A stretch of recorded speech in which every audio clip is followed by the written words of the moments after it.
Hello one and all, and welcome to Behind the Glass, your weekly automotive podcast hosted by two rather uninformed enthusiasts. No. I'm Sam from the YouTube channel Seen Through Glass. I'm Tony from Gravelwood Car Sales. And you can watch us each week on YouTube. You can also listen to us on Apple Podcasts, Spotify, and most podcast players. We hope you enjoy the episode. I've got to kick things off, clearing up a bit of an administrative error. If you're coming to the Behind the Glass Live this Sunday, hopefully by now you would have received an email, confirming your attendance and with some instructions. If you're not coming, you may also have received an email. This morning I seem to have sent out confirmation of attendance and instructions to my entire mailing list. So I'm really sorry if unexpectedly you got an email saying, can't wait to see you this Sunday. And you're like, I did not buy tickets. You aren't invited. If you didn't buy a ticket for the event this Sunday, please don't show up because we will have names on the list and be checking tickets. It was an admin error. Yeah. And if you do turn up, we're going to sack the admin girl because it's your fault. Yeah. Well, yeah, it was an administrative disaster. People will be replaced. But yeah, so apologies. I had to clear that up because I think there's been a bit of confusion. I've seen a lot of emails coming and going from various mailboxes, and yeah, FYI. Hopefully you would. If you don't know what to do, just I guess get in touch. btg@seenthroughglass.com and someone will hopefully get back to you. But you, another email was sent out, right? I believe so. I mean, it's been a mess. It's coming towards the end of the year. It's our last theoretical event of the year, and it's all just gone absolutely tits up. I say last theoretical because we are very nearly ready to announce our first ever international Behind the Glass Live, which is going to be happening in California. Yeah, which I thought we wouldn't go that far initially. I thought we'd be in Europe, Italy, France, Spain. Pop to Paris or something. We're going over the other side of the pond. Bloody hell. Bloody hell. No, that's Australia, mate. No. Bloody hell, mate. That's Australian you just done. It's not American. I wasn't trying to do an American accent. I don't know what your accent just was. I don't think that was Australian either. Is the pond the Atlantic? Yes, the other side of the pond. What's it called when you pop over to France? The other side of the channel? Yeah. Ah, okay, fine. So, crossing. Okay, fine, yeah. So, yeah, we're going pretty much the other side of the world. We're off to LA mid-November. Dates and locations for our LA, pretty certain it's LA, Behind the Glass Live event, should be announced very soon. If it's not next week, maybe it'll happen around the episode next week. So yeah, stay tuned for that. If you're based out of West Coast America and want to come and meet us, see us, chat to us, hear us talk absolute bollocks, then yeah, you'll be able to sign up to do that very soon. Also, if you're in LA or California in general and you've got some ideas for what Tony and I could do whilst we're there, we've got quite a lot lined up, but do get in touch. Yeah, BTG. What's the weather like? Do I have to pack shorts? I think in November. I think in November it does get a bit overcast. You know, everyone always says California is endlessly sunny, but I think even there in November, it's a little overcast. Is it? Yeah, like it's not going to be spectacular. Yeah, but like 15-ish Celsius. They all do it in Fahrenheit. Like what I'm wearing That's today. like 52 Fahrenheit. Jeans and hoodie then. I guess, yeah. Well, we'll find out. But anyway, so yeah, if you're on West Coast America and you want to suggest some stuff to me and Tony, let us know. Anyway, that's a bit of admin out of the way. God, I didn't know it to be such an admin-heavy start to the episode. I know. I don't even know what we're talking about. No, what are we talking about? Well, what have you been up to? Well, I've been trying to sell cars, oddly. How's that been going for you? Not that well. No. It's been very quiet this month for obvious reasons. It'll sort itself out, mate. You just got to carry on, haven't you? Are you getting offered lots of cars, as in like hard to sell or hard to buy stock as well? No, we're all right for stock, that's for sure. There's plenty of stock knocking about at the minute. There's loads of cars being offered, especially bigger stuff where people are starting to realise what's going on in the world and what's going to be affected. This is nothing I haven't seen before, mate. You know, we're going to have I spoke about it briefly last week. We'll have a bit of a downturn, sort itself back out again, and before we know it, we'll be out the other side. But stuff that you're getting offered, are you getting offered new stuff again? What, from dealers? Well, yeah, because there was a big period, especially during COVID, that we spoke about a lot, where, of course, new car supply was tough, and actually finding stock for you at one stage 18 months ago was kind of tough. So now are you getting, dealers calling you up and offering you new stock? So not so much that. They've for quite some time now, there's plenty of used car stock about. There has been for quite some time. There is still a shortage of some new stuff. Porsche, for an example, they'll still be waiting for loads of cars that are all pre-sold as we speak. Whether they actually get delivered, where people will start backing out of them, I can see that happening for sure. And then they'll have a lot of new cars in stock. There's some manufacturers less affected. BMW, for instance, got a lot more cars coming through now. Mercedes, their AMG stuff is still light on the ground. Land Rover still have a problem with new car stock for sure. I know they're concentrating on the new Range Rover and the new Sport. That's what they're really concentrating on the minute.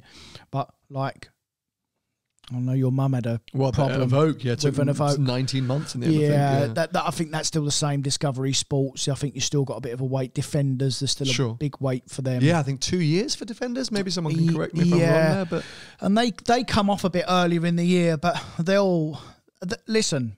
In every downturn which we're about to have, there'll still be certain models and certain cars that will fly, because what happens is people have an adjustment in their life. So instead of having two cars, they'll have one car, and they'll have like an SUV. So they've had a sports car and a nice SUV. They'll swap them both in, for instance, and get an even nicer SUV. So there's certain cars, go-to stuff that people go to. So some people will be coming out of really big cars and going into 40, 50 grand stuff. We've seen that a lot over the last couple of weeks, where people are trying to get out of their 100 grand, 120 grand stuff and come back down into 40 and 50 grand stuff. That will be a thing.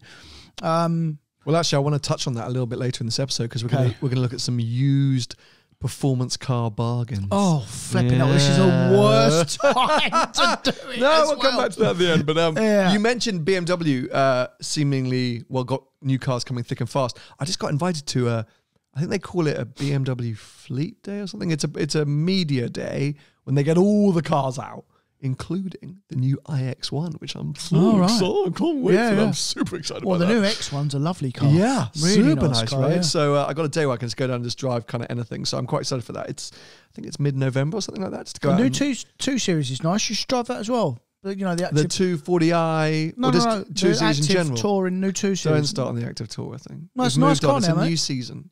I know. It's a new, but you should drive that car. Yeah, it's a leave it really, in the really park. nice car.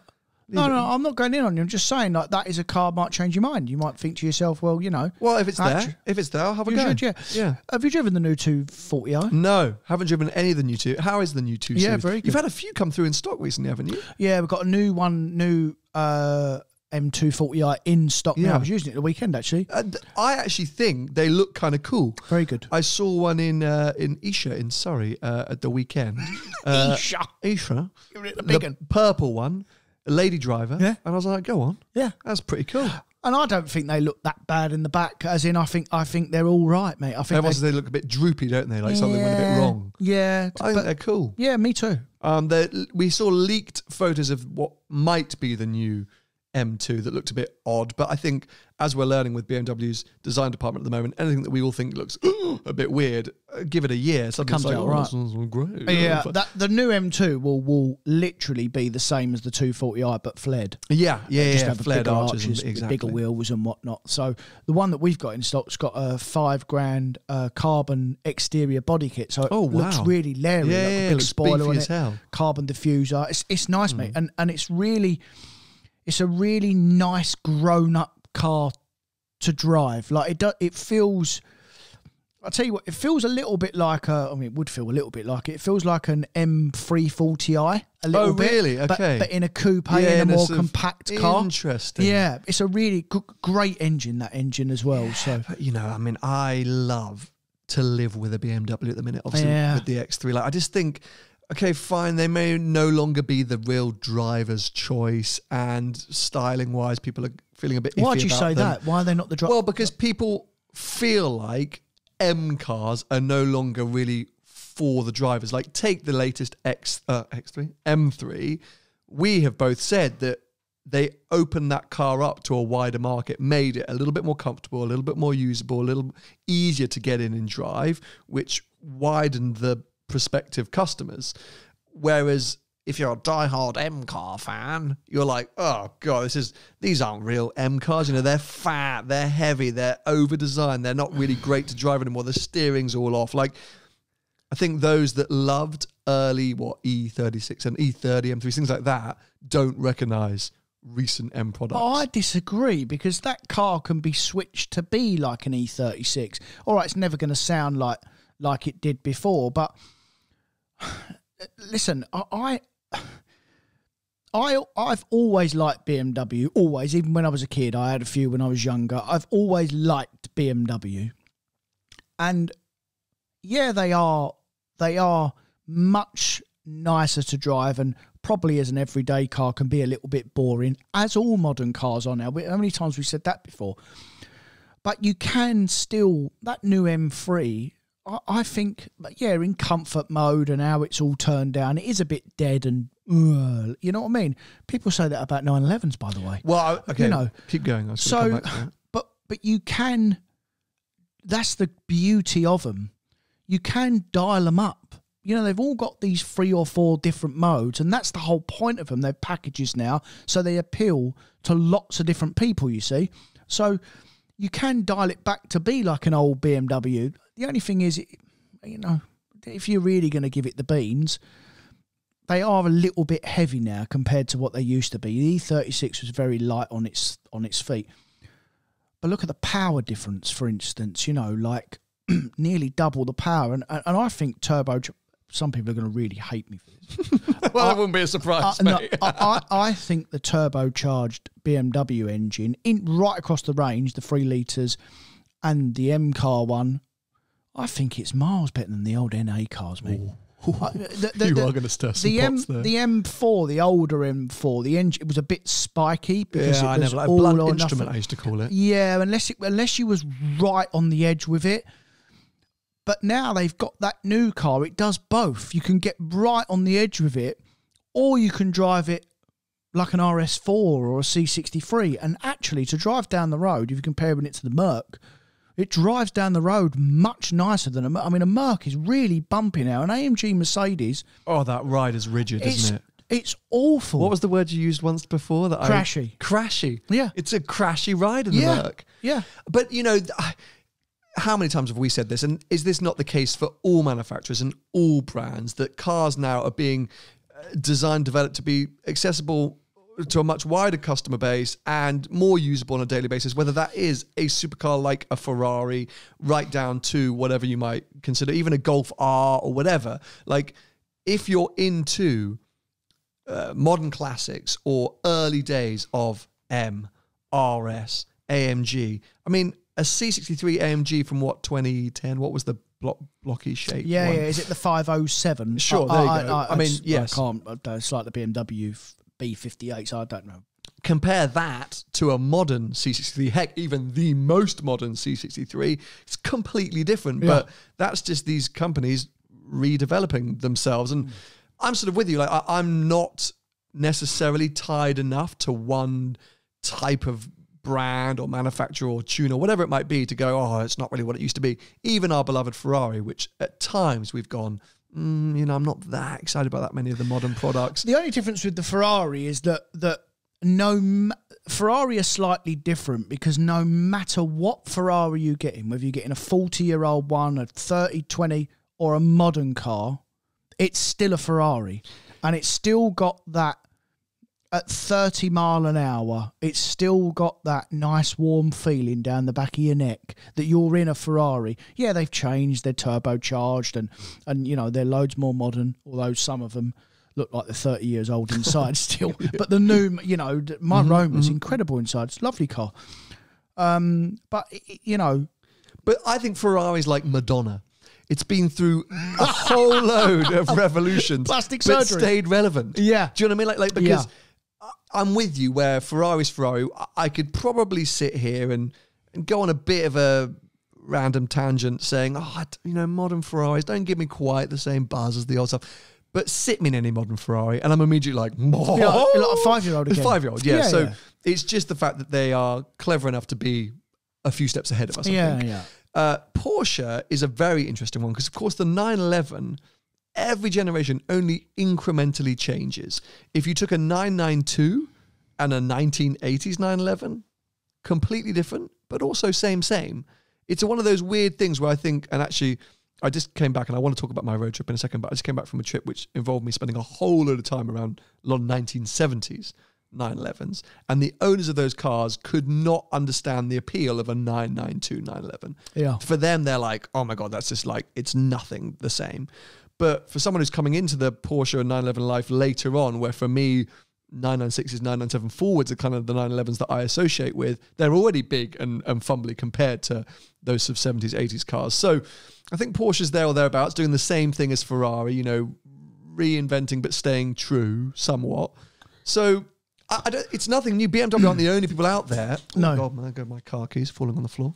BMW aren't the only people out there changing the identity of what makes a BMW driver's car. Well, I always look at it as, listen, the human being evolves and has evolved over the last 30 years. People are more clever now. You probably less than some others. For sure, yeah. People switch on quicker, and they, the clever people, Cars have done the same. Sure. All they've done is because they have to evolve for the people. Yeah. Because people 40 and 50 years ago, that's what they accepted. You bought a Ferrari 40 or 50 years ago, you knew that it was going to break. Yeah, sure. Well, at the time, a 355 was the best car on the road. Oh, I couldn't think of anything worse. Yeah.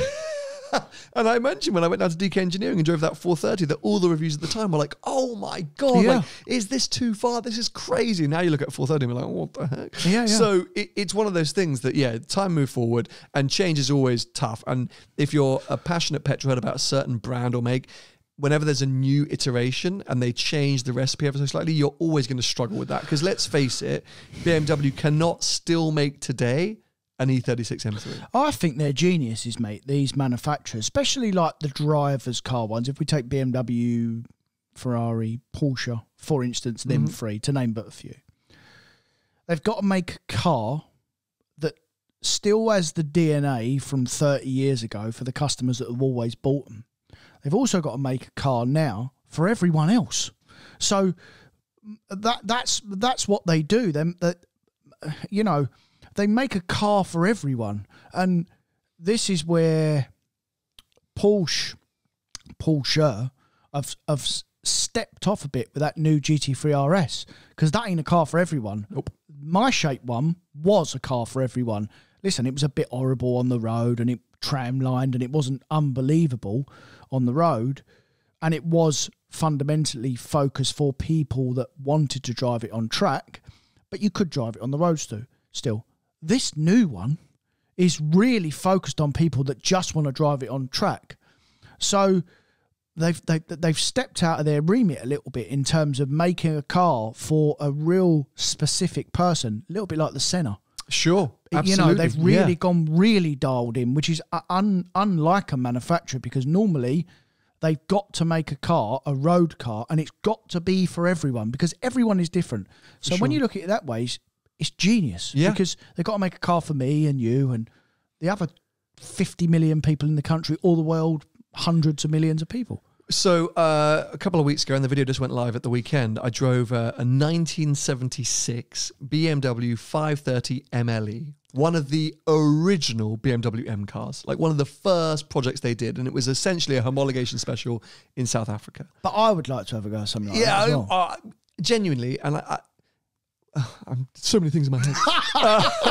But a big part of what I said in that video was, this was 10 years before the first M5, right? Yeah. But the fundamentals of what an M car is today could be identified in that 530 MLE. Yeah. Tortoise suspension, souped up engine, bit of aggressive body styling, lightweight, custom Brakes. interior, all the bits that you would kind of, And so, okay, this was a completely different driver's experience. And to a lot of people, that was the pure BMW motorsport driver's homologation.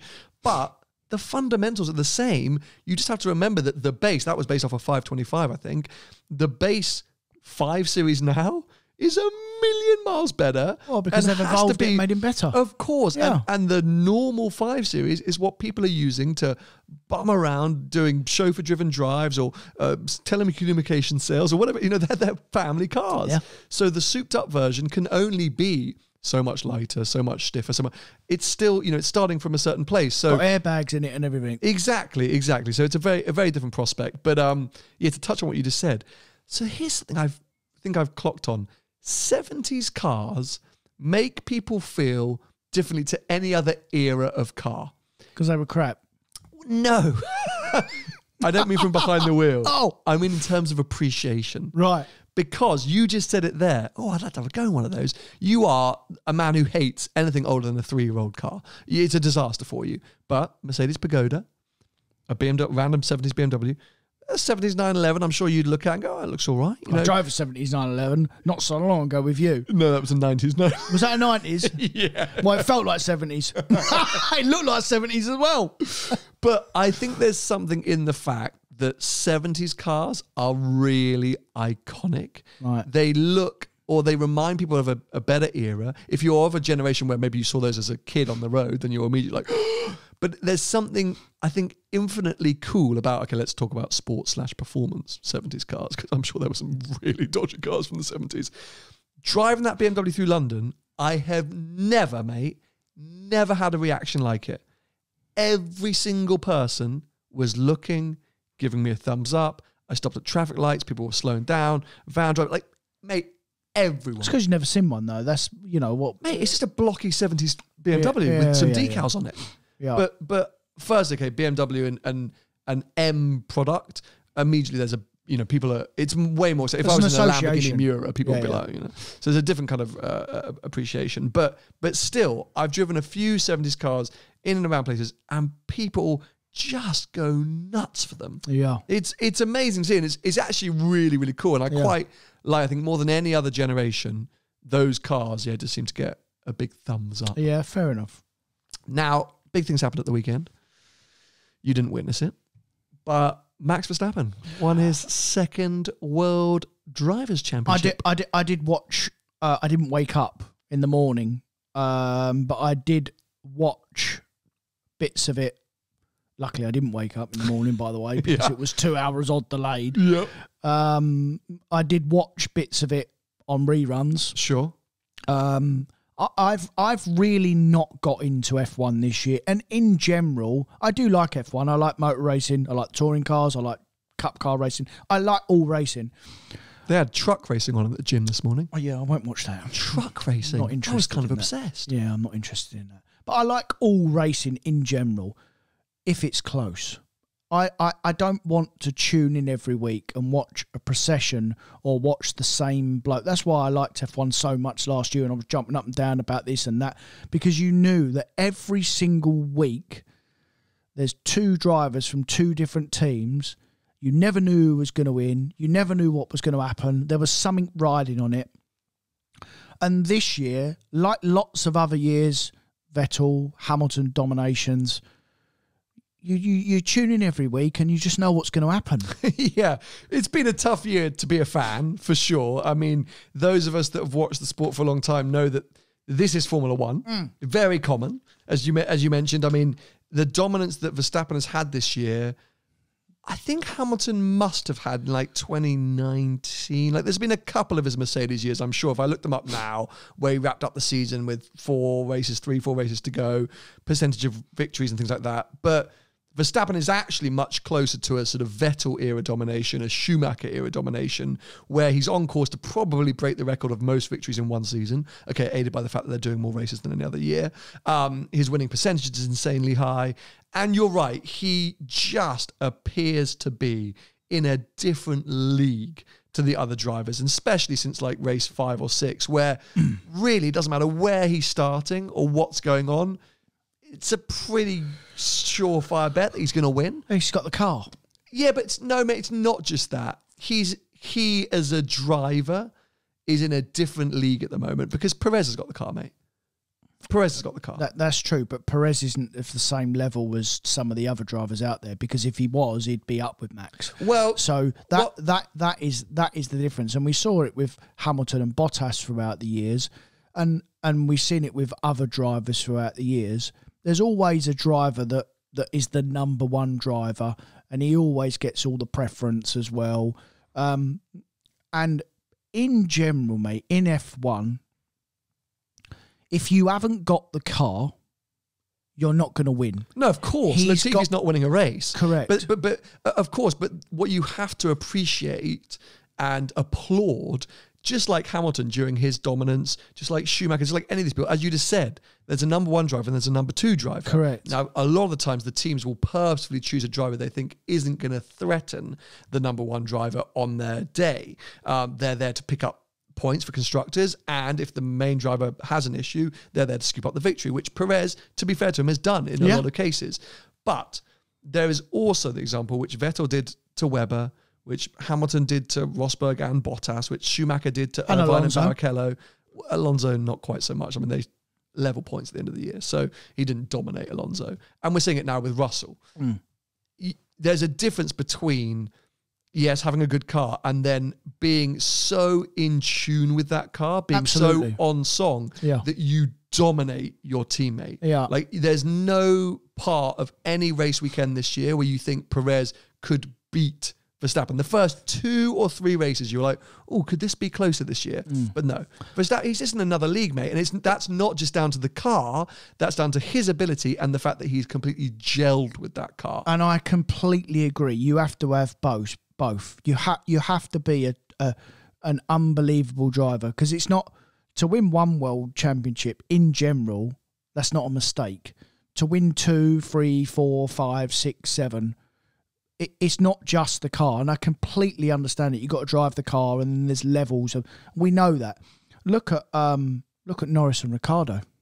I mean, on paper, you'd say that Ricciardo's a better driver than Norris. He just can't live with that car. He can't get on with that car. And there's certain cars that the setups just aren't quite right for that person. That person likes a different setup, and they're always going to lean towards the lead driver, essentially. So, there's also an argument with Russell and Hamilton this year, because the car has been a pile of poo. Russell's got the hang of it better than Hamilton, because Hamilton's used to been driving a proper car, although he's come back into it over the last 6 months. I'm going to definitely disagree with you there. What? You can't say he's used to driving a proper car, so now he's in a bad one, doesn't know what he's doing. Oh, of course he knows what he's doing. But what I'm saying is that if you're used to driving a pile of poo, when you get in another pile of poo, there's going to be an adjustment period if you're used to driving a proper car. Do you know what I mean? If Max gets in the McLaren or the Mercedes now, is he any quicker than Norris or Lewis or Russell? I bet he won't be. I think the point being, no matter what, when you change teams, there is traditionally a period of time that it takes you to get up to speed. We've seen it with even Hamilton when he joined Mercedes. Yeah, of course. Verstappen, no, because his first race for Red Bull he won. But, there's always a period where it takes them to get up to speed and get fully confident. Russell, from day one of the season, has absolutely nailed it. You can take nothing away from George Russell. Not. He's had an unbelievable year, and he has 100% had a better year than Hamilton. Yeah. There's a lot that goes on behind the scenes that you don't know of what Hamilton was trying at the start of the year, or these rumours that he was trying different setups to try and figure out how to fix the issues that the team were having and things like that. Qualifying wise, I think he still has got the stat over Russell, which is surprising given his age, and Russell's the up-and-comer. But no matter whatever the defence, Russell has had a better year than Hamilton this year. Is he a better driver than him then? It's impossible to say at this stage. It's too soon to say. But at this point... When do you say then? Oh, you got to go years, and you're not going to see it. But if you looked at Hamilton versus Alonso, when you sit there and go, oh, Hamilton's the best worker, he drew points. He was level with Alonso. He was an incoming double world champion. They were both going for the title, rookie season, blah, blah, blah. No matter what, the results Russell's been able to pull off with that car, which has been dodgy, and the performances and everything, even his overtakes in Japan yesterday, mate. Okay, fine. His performance differential, his pace, etc., was better than the cars ahead of him, different to Hamilton and Ocon, but he was still pulling moves that Hamilton couldn't make. So because Hamilton was behind a faster car. That's why I just said that. I literally just said, Russell had the pace advantage, but I think you are very, very quick to absolutely plaudit Lewis, as I am as a big Hamilton fan. Not just Lewis as well. And talk down about Russell this year. Fundamentally, I think Russell had an incredible year. And if it was a championship car, I think it would be splitting hairs between them. And actually, if it was a championship year, Russell would be the one leading the championship. I don't think Hamilton would necessarily have banged in the results, because where were we before when he made all those mistakes? At Singapore. So Hamilton this year has made, and as we saw last year, mistakes, which is bound to happen at this point of his career, where Russell has been unbelievably consistent. And he's had some luck though as well. He's had but that's Formula One, mate. Yeah, of course. That's Formula One. That's just racing, and you have to be in a position to take advantage of the luck. And he's also made some incredibly good calls. Yeah. So I think the point which I was going to make is Verstappen has absolutely destroyed everyone this year and looks on a trajectory where no one's going to be able to touch him for a while. Yeah. If he's got the car, he'll clean up, mate. Well, he'll definitely clean up in that team. So the question is, can Ferrari or Mercedes or any other team get on Red Bull's level? You've got to think with the rules and regulations, it doesn't seem obvious. Ferrari are imploding. I don't feel the confidence in Leclerc. If Leclerc had a clear run at Verstappen over Champions, I don't believe he's got it in him to beat him. No. So based on last year, Hamilton's the only person I think can go wheel to wheel with Verstappen over a season. I agree.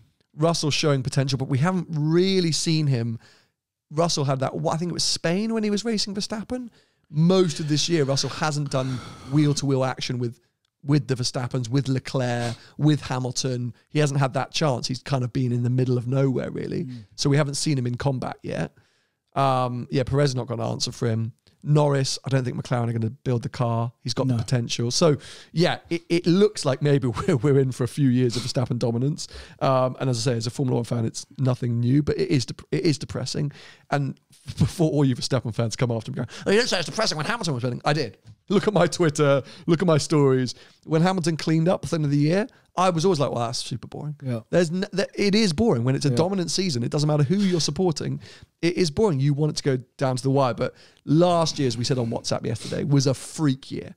That was a freak year that we haven't seen since Senna and Prost in the late 80s, early 90s. So we will not see a year like that again. It's unlikely. Which is a shame. For 10, 15 years. That's a shame, because that's really what the sport should be built on.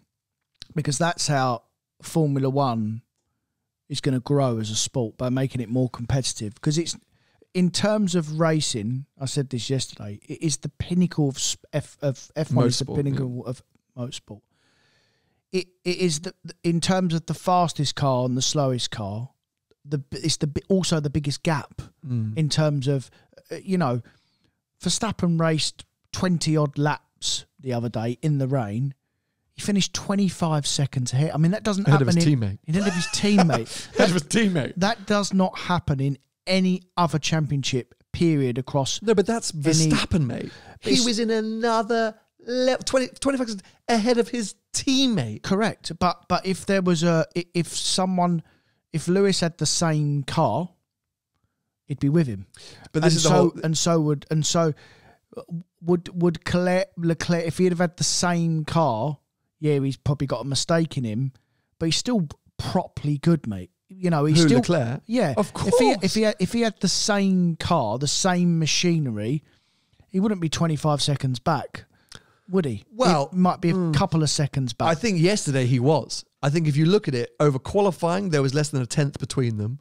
At the start of the race, when he had the tyres, he was under a second for Verstappen for the first. I don't know. I can't remember the lap count because so his car gives up. Race. His tyres burn out. But was that his driving style? Was that his management of the tyres? It doesn't matter. Of course, you can say, "Oh, well, the Ferrari burns the tyres out quicker." You got to drive around it. So yesterday was a Verstappen masterclass, and I'm not a Verstappen fan. I'm not a Verstappen fan. But the point you make is the eternal question of Formula One: is the ultimate way to make Formula One as competitive as possible is everyone has the same car. Correct. But that, for me, is no longer Formula One. As a Formula One fan, it's not just about the driver. If you just support the driver, then of course that's all you want to see. But it's about the technical ingenuity, the R&D, the teamwork that goes into building the fastest car and running the fastest car. Because as we saw this first half of the year, Ferrari had the faster car. They just completely messed it up. Yeah. They imploded. They lost that championship at the start of the year. I think since then, Verstappen's just gone from strength to strength. But so that's what it's all about. That's not just down to Leclerc. That's down to Ferrari messing it up. Of and course. that's the team. So if they all have the same cars, a la IndyCar, a la lots of other LMP2, they're all basically the same chassis. Most championships across the world, the cars are very similar. The biggest gap is in F1. But there you go. So then if you standardize parts, it's a driver's championship. There's no longer a Is that not what it should be, no? No, mate, it's a constructor championship. It's R&D. Flappy paddle gearbox from Ferrari. That came in because Ferrari wanted a competitive advantage. That's what we've all got in our road cars. Yeah. It's the ultimate test bed. That's why so many of these manufacturers and sponsors get involved. And that's why the biggest brands in the world, and I mean, Ferrari are Formula 1 are Ferrari, but now we're talking about hearing Audi, Porsche, that lot trying to get back in. We've had the likes of Toyota, we've had the likes of BMW coming and going because they want to be in part of that technical development. If it's all standardized, it's just a load of drivers. And then what's the better sport? Is it the better sport to win for Ferrari in Formula 1 or to win for Bob's Racers with no manufacturer or sponsor tie-ins? It's just a load of drivers platting around a track in the same cars. That's IndyCar, mate. That literally go watch IndyCar. Yeah. Why don't you watch IndyCar? I don't watch IndyCar. Why don't you watch IndyCar? Because it's literally Formula 1 but with the same cars. Yeah. Well, it's not. It literally is. An IndyCar is load slower than a Formula 1 car around the track. But it's literally the same cars. Well, it's actually not loads slower. Well, it's quite a bit slower. Yeah, but it's 5 or 6 seconds It's a lap. It's F2 speeds. Yeah, so that's between 5 and 10 seconds a lap. With great drivers, all at the same level. Fair. But then sometimes I watch F2 because the cars are the same. It's much closer. Yeah. Much better. Yeah, that's fine. So I don't watch IndyCar, but watch F2. But should watch IndyCar. It's good. What? Should watch IndyCar. It's good. No, I don't want to watch it. It's exactly what you want. Is it? Yeah. No, I just keep watching football because it's the biggest sport in the world. Okay, best sport in the world.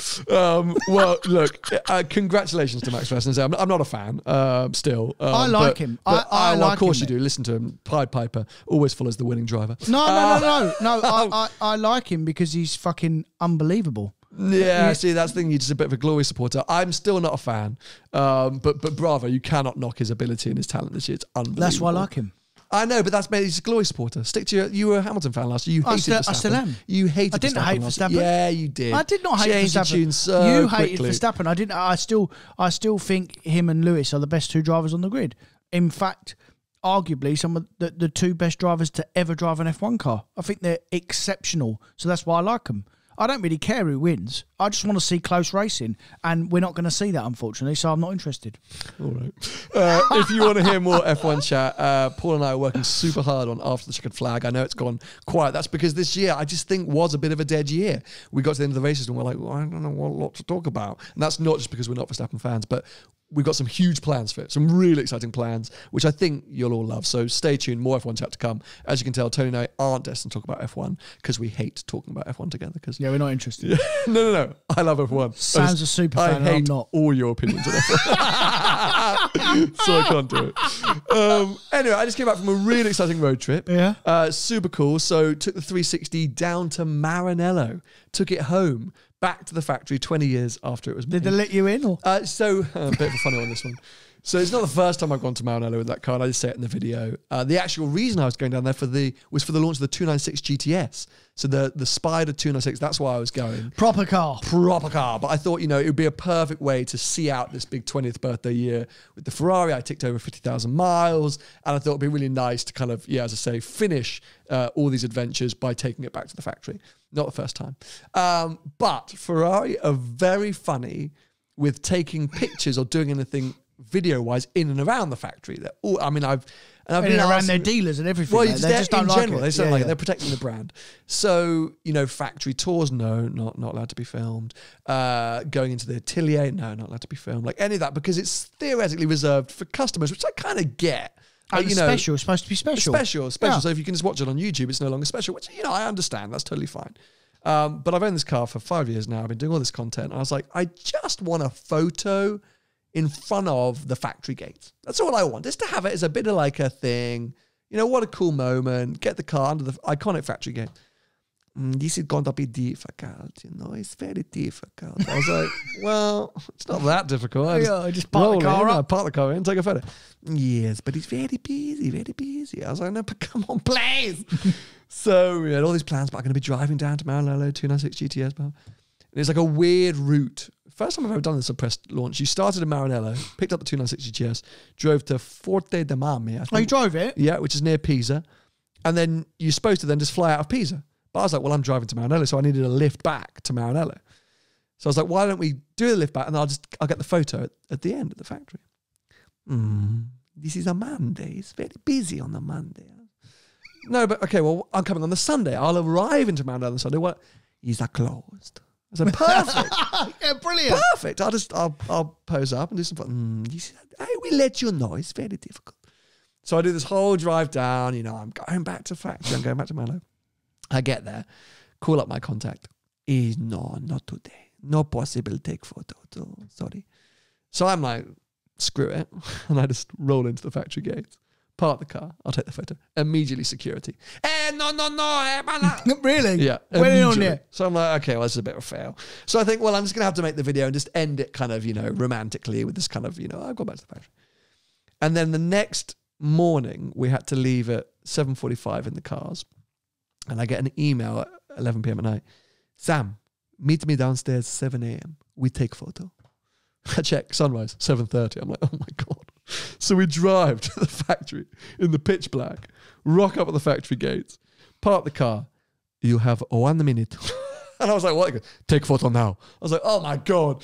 So long story short, I got my dream photo of the 360 in front of the factory gates. In the dark. In the dark, after I'd finished my video, rushed to hell, didn't get any other content. I wanted to do a whole piece to camera, like, guys, I've made it, like, couldn't do anything. So there's a part of me which like treasures that moment, and it was the weirdest, and I've got the photo and I'm super ecstatic, but I'm like, oh, come on, Ferrari. So I feel two ways about it. I don't really know. Like, it's, it was predictably Ferrari. But I guess I got the photo, so I can't really complain. I have to be thankful because it is a great honour to take the photo under the gates. That bloke was probably like me. He probably didn't want to see your car in the light rather than in the dark. Yeah, probably. We don't want some crappy old 360 under the gates. But I guess I should say thank you. But if you've watched that main channel video and you're kind of not understanding what happened, or I don't really know, I haven't edited it yet, so I'm not quite sure how I'm going to tell that story, but anyways, that's the truth of it. But yeah, drove 296 GTS. I'm not allowed to talk about it. Oh, you're joking. The video goes out on Sunday, so it depends when you're listening to this podcast. Embargoed, which if you're of course it is. New to this world, embargo means that you sign a piece of paper saying you will not talk about anything to do with the car until a certain date, otherwise Ferrari sue your ass. So we're all strictly embargoed until Saturday. I think my video goes out on the Sunday. So yeah, if you're listening to this episode a bit late, then the video might already been out. I think I can tell you I drove a blue car. Did you do a GTB review? I did a GTB review. On your channel? On my channel. I'll just go and watch that. It's the same with the roof off. It's the same thing. No comment. So that was lovely. And then I finished that up at about 4 or 5 p.m. on the Monday. And on Tuesday morning, I had to be in Paris for an event starting at 8 a.m. Oh, right. So I was like, right, I'll just drive Maranello to Paris and get there late and get some sleep. You do that in a day. Easy. Well, I thought in my head it was like 6 hours. It's 10. 10 and a half. Yeah. And I was like, 5 p.m., 10 and a half hours to Paris. I was like, oh, that's a ball ache. But I thought, you know what, fine, I'll get there like 2 a.m., whatever, crack on. And my route from Maranello was to go through the Mont Blanc Tunnel. Lovely. Popular tunnel. A little bit expensive, but, makes the route quick. Really slow. Driving up you go up through these kind of cool tunneled roads if you're going from Italy up to the Mont Blanc Tunnel. I'm giving it some, making some noise. I'm like, living my best life. It's like 40 mile an hour you were doing? Yeah. It's about 9 p.m. I had the tunes blasting. The sun was setting. I was like, this is amazing. And I get to the top and I see like lots of roadworks going on. I'm like, oh, that's a bit of a bore. And then some kind of sign which says like, la da bomba da badid, ato 3rd of October, I've closed. And I'm like, what? So I keep driving, and there's a man in the middle of the road. Hey, stop. Slam on the brakes. It's me, Dan. And he goes, tunnel fermé, tunnel. That means closed. And I was like, huh? Yeah, closed, no possible. And I was like, what are you on about? I'm trying to get to Paris. He was like, oh. What, the Mont Blanc? No, monsieur. Mont Blanc tunnel closed. Oh, no. At like 9 p.m. at night. And I'm like, so I was like, what, where do I go? He goes, up. And I was like, what? Over the tunnel? Yeah. Oh, no. Up. So, it's another 2 hours. God, yeah. Added 2.5 hours to my ETA. Yeah. So I was like, at this point, not happy, just stressing, flapping. And it wasn't like some cool, romantic, amazing mountain pass, like through the snow. No, it was like a really crappy route with all the diverted trucks. And I was miserable. So I got into Paris at like 2:30, 3 a.m., I think, something like that, for my event starting the next morning. So that was actually a bit of a flop and a bit of a fail. But the car was, as ever, brilliant, fantastic on a long cruise, that 360. Never blinked. And then I attended this amazing event with Tag Heuer. No. So they launched this new watch. It's part of their collaboration with Porsche, celebrating 50 years of the Carrera RS 2.7. Okay. Or the 2.7 RS. 2 watches. I loved the white and blue one. They got a gold and red one, which I wasn't such a fan of. It's super limited, very expensive. But the white and blue one I really liked. How much are they? I think the white and blue one's like circa 5 or 6. The red and gold was like 25 or something. Oh, right. Yeah, but they're limited production. Fair. All about celebrating the RS. But what they did was they amassed 16 Carrera RS 2.7s. From owners? From owners. Right. So at this Parisian hotel, you just had this lineup. Who drove them? The owners? Of the owners. Right. It was absolutely incredible. On top of that, you had loads, like we had 911 Carrera S's and GTS's, really well spec'd, beautifully spec'd from factory. New shape ones? New shape ones, Cayennes, Macans, Panameras. I've just decided I don't like the Panamera, by the way. I'm just going to put that out there. I'm just not a Panamera fan. But, and then we had an amazing day driving through some of the most amazing Parisian countryside, these incredible venues, and 16 RS's just bottling around with us. Super cool. So an amazing event. And then we got to go out the next day in Paris and shoot the cars with the watches. And actually one of my favorite motoring related events I've been to in a long, long time. Oh, right. And the watch, I mean, it's a hard one to watch because I liked it as like aesthetically like cool watch. As an RS owner, would you go, I want one of those because I got an RS? It's not a very classic looking watch, a very modern looking watch. But it was kind of cool, and imagery wise, it was super cool to have the watch and the cars in Paris. And I really love that Tag Porsche partnership. Yeah. For me, it makes a lot of sense. And the racing, I met some really cool people, some fans of this podcast. So guys, if you're listening, what's up? Actually, someone who might be helping us out when we go to LA. Top Lad. Oh, right. About that later. So that was great. And then, and we're going to talk about this more, we're going to talk about it next week. On the way back home, I made one final stop, and a fascinating one. Because I fueled up the 360 with synthetic fuels. Oh, yeah. This is, I want the main channel video to go out first, because firstly, I think it's more important. There's a lot of information in that video, but I'm so hyped and excited to discuss it here in the podcast. I'm teasing it. It's a teaser. For next week. Right. I just, that's all I'm going to say. We've got another Even I'm excited. There's another very exciting thing going on next week. But yeah, next week we're going to go. Do I know about that? Yes, you do.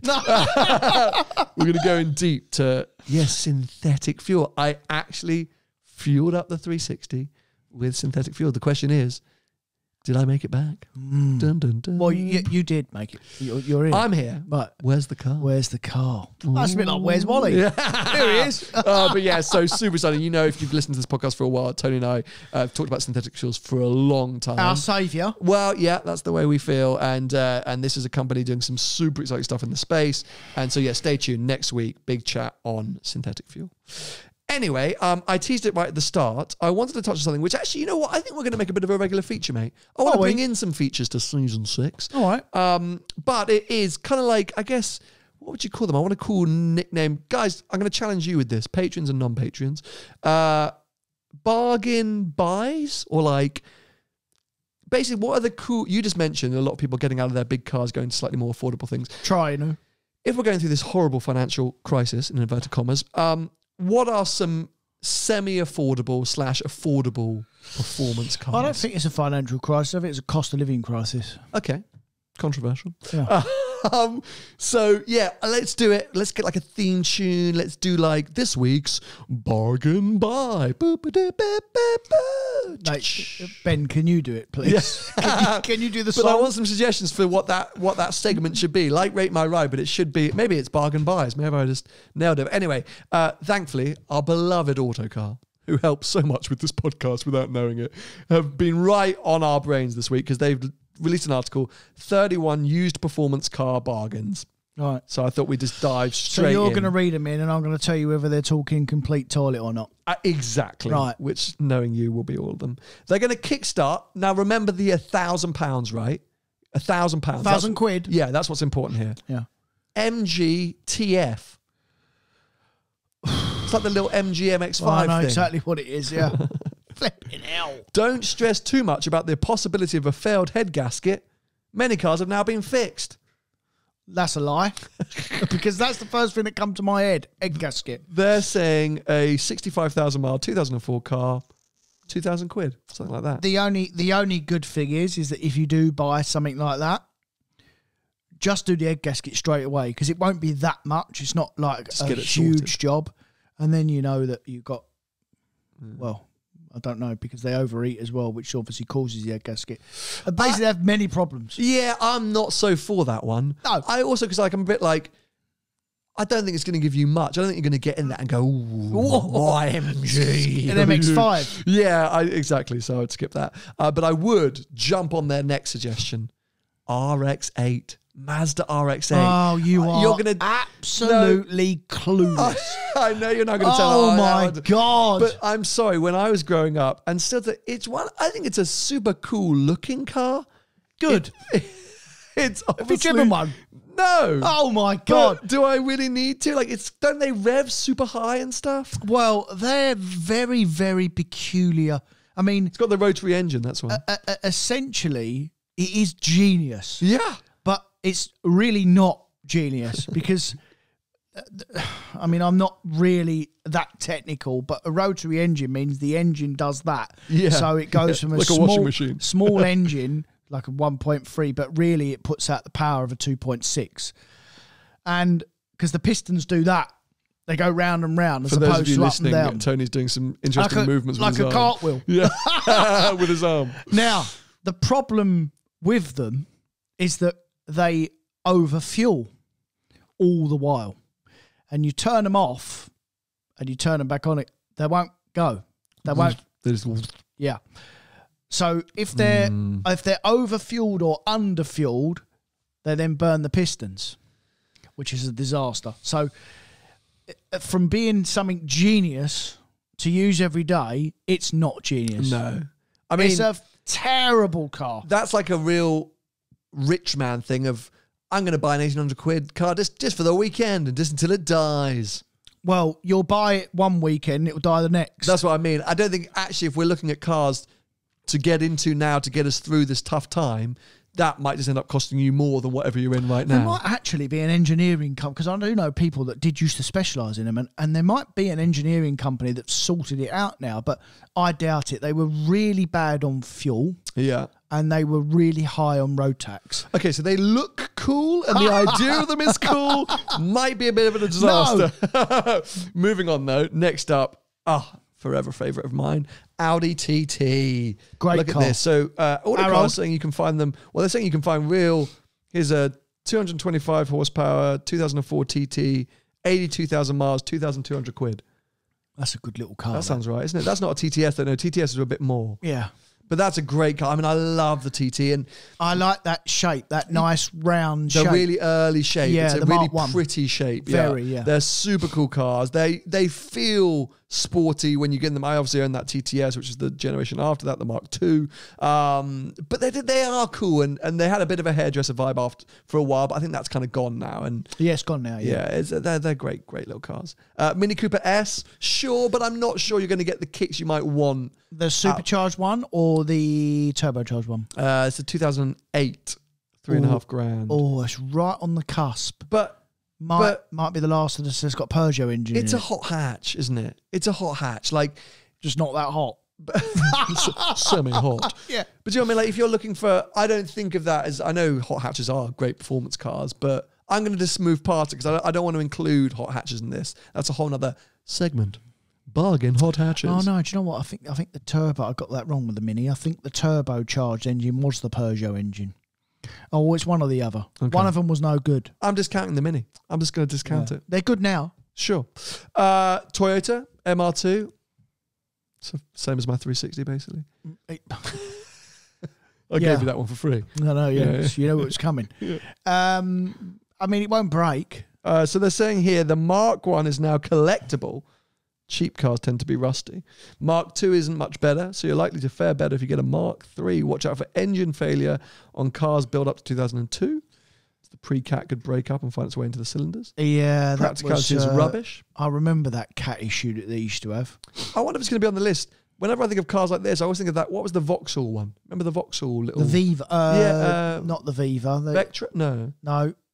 The two, was it the something 2000? Yeah. VX220. VX220. Yeah. I wonder if that'll make it on there. But that's where I'd go instead of... There'll be a few quid, they will. Will there? Yeah, there won't be that money. What a piss take. Yeah, because they've done a turbocharged engine, but they've done a VXR one of them, that flew. Now, here is something that I think is going to be a real modern classic soon. Early VRS Skodas.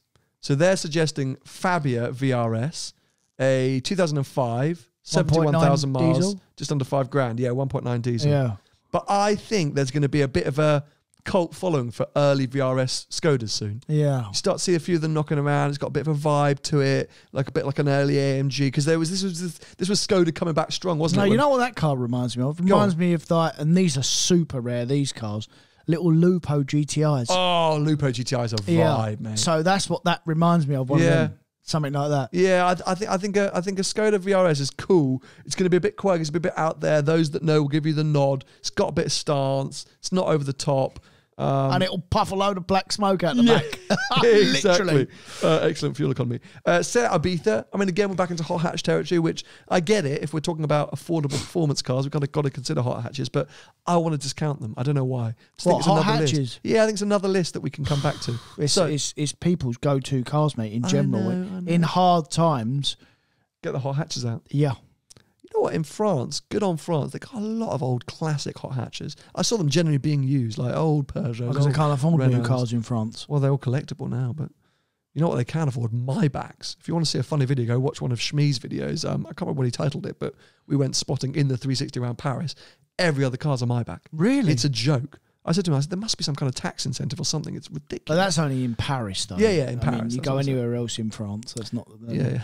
Dodgy Renault 5. Yeah. Not even the turbos. It's dodgy Renault 5s. Old Renault 5s, yeah. Volvo S60 T5. What's this all about? Oh, right. I don't know anything about this. That's the big one. Early cars got 250 horsepower, 2.3 litre 5-pot, but from 2004 they got 260 horsepower, 2.4 litre, 0 to 16 just 6.5 seconds. Yeah. About $2,500 for a 100,000 mile car. Yeah.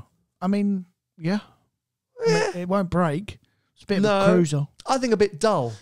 I don't think that's exciting enough. It's a bit like the Saab 9.5. Was it the Saab 9.5? Yeah. Saabs are kind of cool, though. Yeah.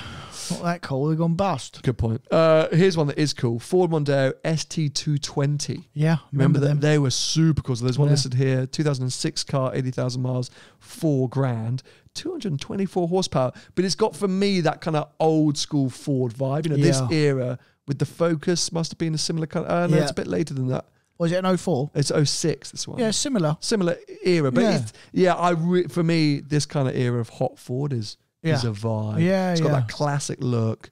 If you get a nice one, I'm sure that's a really lovely car. Yeah, was it Mark 1 Mondeo or Mark 2? Start the Mark 2s? Mark 2. Yeah, start the Mark 2. Yeah, the Mark 1 ST220 was quite a good looking car as well back in the day. Maybe a smart one. You know better than I would. It's a bit before my time. I was 16 years old. I wasn't looking at Mondeos. MX-5, of course, we've already mentioned. That's a go-to. What about the Subarus? Here we go. Subaru Impreza Turbo from around $5,000. Oh, this one's more expensive. I think they're getting more and more pricey, things like this, Subarus and Evos. They are, yeah. $9,000 for one for 91,000 miles, 1999 Impreza. Yeah, that's the phase one though, isn't it? But can I say, when I drove that 22B, okay, that's the best of the best. It's like when I drove that 812 TDF, whatever the 812 is, Competizione, it was amazing. I absolutely loved it. And I thought, like, why are we not all just driving around in these? They're bloody brilliant. Yeah. They're not all so 22Bs, though. That's the problem. No, that's the thing. They're not. Yeah. But you can kind of make a 22B. That's the other great thing about these cars. Well, within reason. No. Nope. Okay. No, you can't. it's like you can make a competition. I mean, you can't. Sort of. Just let Ferrari do it. Sort of can do bits. Nissan 350Z. I'm a big fan of all the Z cars. I think the Z cars are cool. No. You don't like it won't break. It won't break. Yeah, it won't break. Fast and Furious Tokyo Drift, mate. No chance. V6 rear wheel drive. Not for me. Come on, that's all kicking off. Manual. $7,000 for a 2006 350Z. I'd be all over that. Would you? I'd be all over that, mate. Of course you would. You love I think a it's pile lovely. of boo, you do. Oh, now, for me, this is where life is at right now. And I've actually been thinking, let's sell the GT3. The world's gone mad. It's just too much money. Good luck I'm selling going to it. buy myself a Boxster S. Oh, yeah. 2002. 996 headlight style. Here's one. How much? 58,000 miles for $7,000. Good car, that, for $7,000. I mean, mate, they use the yellow car as an example here. It looks amazing. Yeah. You want a really good one. Like I mean, going into the winter in the UK, not a great idea, but I think that's an awesome, affordable performance car. What a good way to get your way into Porsche. Yeah. That 2.7 exactly Boxster that just gets to 5,000 revs and screams. Got a really nice bark to it. Get a nice spec, get a well looked after one. There's enough independent specialists out there that can help you look after it. Yeah. Then you're in that Porsche vibe. You can find one on PTS, wrap it PTS. You know, I'd rather have that car than a 996. I get it. Yeah, I get I it. would. But I mean, I genuinely manual one though. Everyone, don't buy don't buy the tip one. Yeah, definitely get a manual one. Well sorted. Look after it. I think you're going to do well there. I think they'll hold their money. Well, they've definitely held their money. Yeah, because I remember took one of them in part exchange, an early one, had a bit more miles. I give $2,500 for it. Under 10K if you can get yourself Boxster S. Yeah. I'm a big fan of that. Oh, it's an S as well. Yeah. It's you a can 3.2. You can find Mark II Boxster S. Yeah, so 3.2. Yeah. Not the 2.7. Oh, very good. Hold on a sec. Okay. Honda S2000. They always, for me, are a little bit more edgy than a MX-5. A little bit more like, Well, they're faster. That helps. For sure. I don't know why I've always thought, I've skipped straight on. I don't mind it. This is the car that's the vibe. I've looked at these recently. SLK 32 AMG. The really boxy SLK. Oh, I know the one you mean. 3.2 litre V6. Looks like a bit of cheese. 350 horsepower, mate. 350 horsepower. It's almost as much as my 360. It's poppy as fast. It's outrageous. 11,000 quid. Okay, we're getting pricey now. But again, like, this is going to be one of those weird niche mercs that are going to start to appreciate, okay, not maybe in this market, but over time, if you bought that and kept it 5 years, you'd probably find you sell it for $25,000. That's the wind up, Tony. But no, in general, it will be, mate. It's a quirky AMG Merc. Yeah. Stuff's going mad for this, I love that boxy shape. $25,000. Oh, that's such a cool car. Probably lose $25,000. He's only spent 11 on it. We've already talked about E46 M3. Yeah. But they're $15,000. They're a few quid, aren't they? Yeah, that's money. That for a good one, that's money for sure. Let's. Oh God, I've clicked off the wrong link. We'll power through the last few suggestions. XKR, we talk, or at least I talk favourably about. You sometimes. XKR. Yeah, XKR. Yeah. See, so $20,000-ish and a bit more at the live event. You said it was a load of crap. Well, I mean, it is compared to a modern car, compared to your F-Type. It is, but for that generation, it was a good car. Okay, changing your tune once again. BMW Z4M.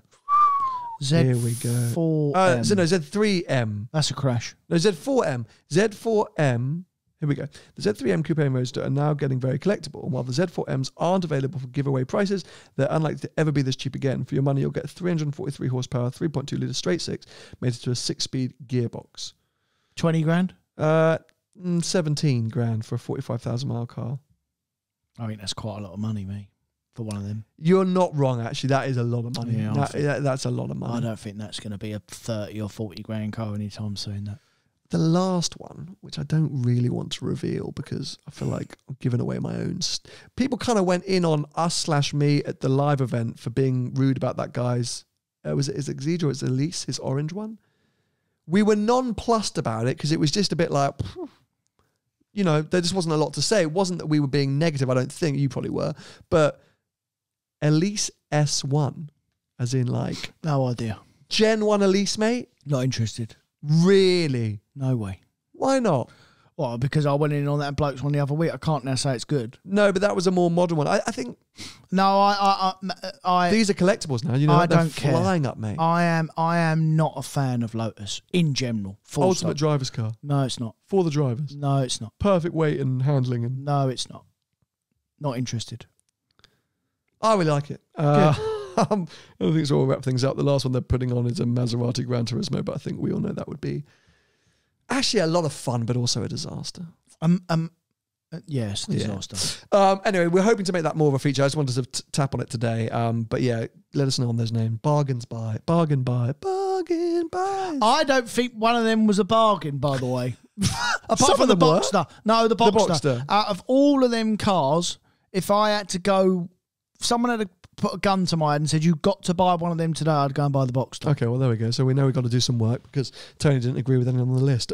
And when we do that list, every week I'll pick the one that I think we should buy. Okay, that's a good idea. Oh, look at that. We're working on features live on air. But there we go. We've teased quite a lot what's going to happen next week. As I say, the big synthetic fuels chat. We'll talk more about 296 GTS once the embargo has been lifted and maybe do another feature on the bargain buys. Let us know if there's anything else you'd love us to discuss. You can just comment in the section below or drop us an email at btg@seenthroughglass.com. If you want to follow Tony, he's at Tony Gravelwood Car Sales on most social media platforms. I'm at Seen Through Glass on most social media platforms, and we'll be back with you with another episode. I was doing so well there. Do you want to do that again? Nope. Next week. Bye-bye. See ya.